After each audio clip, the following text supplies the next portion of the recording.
Chad, and welcome to another episode of Mediocre Wheelies and MotoGP, where we'll talk about the latest MotoGP race while I do some mediocre wheelies.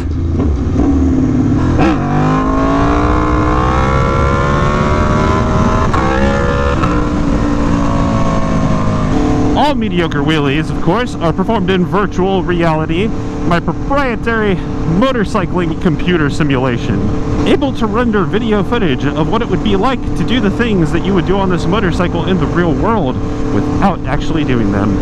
So, this past weekend, we got to see the Catalan Grand Prix at Circuit de Catalunya in Barcelona, Spain, or just outside of Barcelona, Spain. Now, this is a track I love watching races at because it is a track that I have logged many miles on in Forza Motorsports 3 and 4, so I'm quite familiar with it, aside from that last corner, because in Forza, it is a chicane rather than the sweeping right-hander out onto the front straightaway, or there's a chicane in the middle somewhere there between the last two turns. And we had quite a race, so if you haven't watched the race yet, I highly recommend you pause this video, go watch the race, come back, and then we'll talk about it. So spoilers ahead, you've been warned.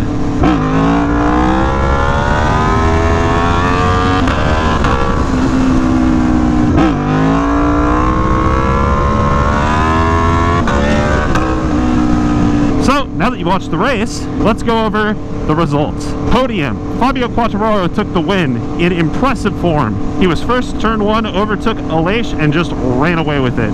And in the hot conditions they had, upwards of 88 degrees Fahrenheit, track temps well above that, pretty impressive stuff. Finishing behind Fabio Quartararo after one of the most surprising things I have ever seen in a MotoGP race, Jorge Martin, the hard-earned second place. He rode a great race and was quite consistent throughout, despite having issues with his hand that I know he's going in to fix with surgery this coming week. And Johan Zarco with a surprise third place.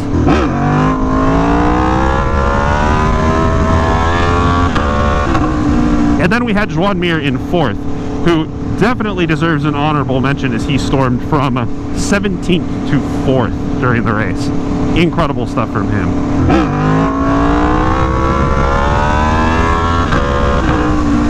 And then, of course, there was a lot of drama throughout the race. Taka Nakagami locked up the front wheel braking into turn one on the opening lap, right off the line, and went face first into Pecco Bagnaya's rear tire, which was terrifying to watch.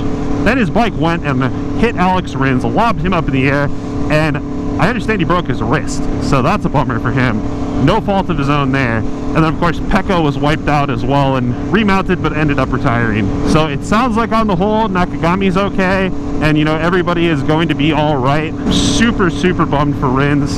He really did not deserve that, especially that being his fourth race in the row with no points.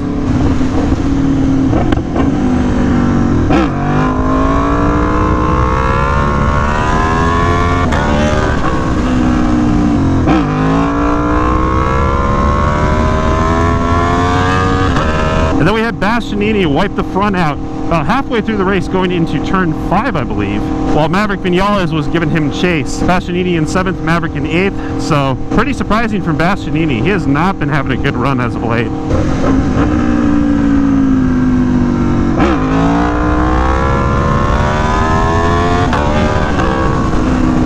Bastianini for the first few races was really looking like he was going to be a serious title contender this season, and it's just slowly falling to the wayside.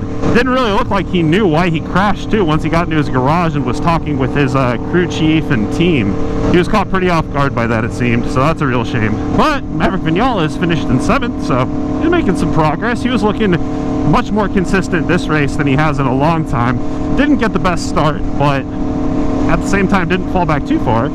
So I feel like that's a turn in the right direction for him. And then, of course, we have the elephant in the room, and that is Aleix Espargaro. I was 100% sure going into those final few laps when he overtook Martin on the brakes into turn 1 that we were going to see him back on the podium in 2nd place. But, and I'm so sorry to say this because Aleix has really grown on me this year. He's really doing a lot for Aprilia and has brought that bike very far and is finally reaping the rewards.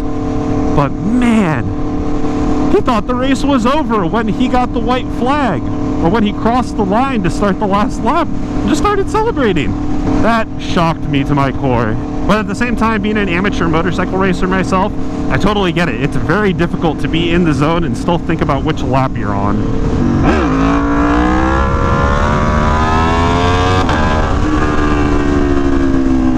But having 9 races under my belt, I totally understand that and can empathize with it, and it's a bummer to have seen him thrown away his podium like that.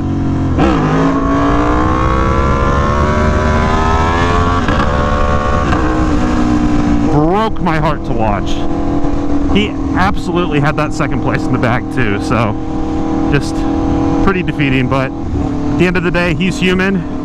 I'm really proud of him for the effort that he put into the race. But yeah, that was pretty heartbreaking to watch.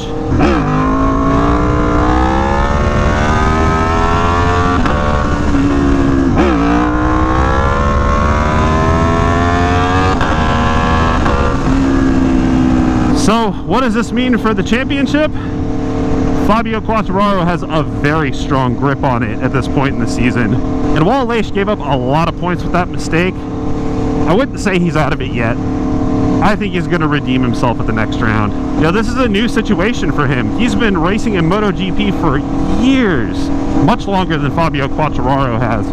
And for him to just be in this position, I think, after so long, you know, it's a lot of pressure. And he's handling it pretty well, I think, for the most part. You know, this was just an honest fluke, in my opinion. I know he knows that. And something else that I think contributed to this, they were talking about it after the race, but apparently at Catalunya, on the timing tower that shows the grid positions, or the positions of the riders during the race, it displays lap 0 when the riders begin the final lap.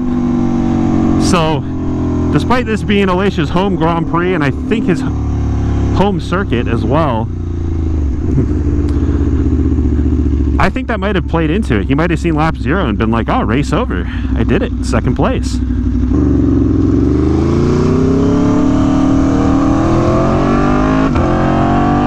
So if that really is the case, I sincerely hope that Circuit de Catalunya does something about that and fixes it so that you don't see lap 0 when you're going around the track on your final lap. You can definitely see that being distracting and confusing, especially if that's not the way that all other Grand Prix circuits do things.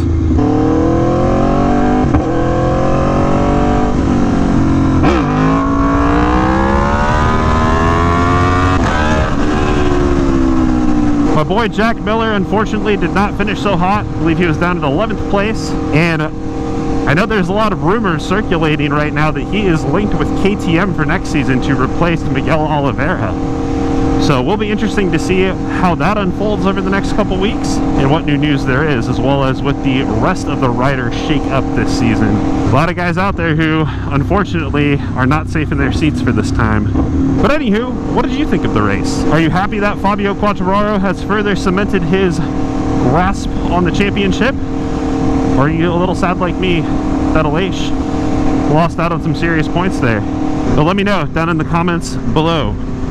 What do you think about the race, and what do you think about the championship so far? And with that, I'm going to wrap this one up. So thank you so much for watching. If you enjoyed this video, I would sincerely appreciate it if you gave me a gentle little click of the like button and considered subscribing for more motorcycling adventures like this.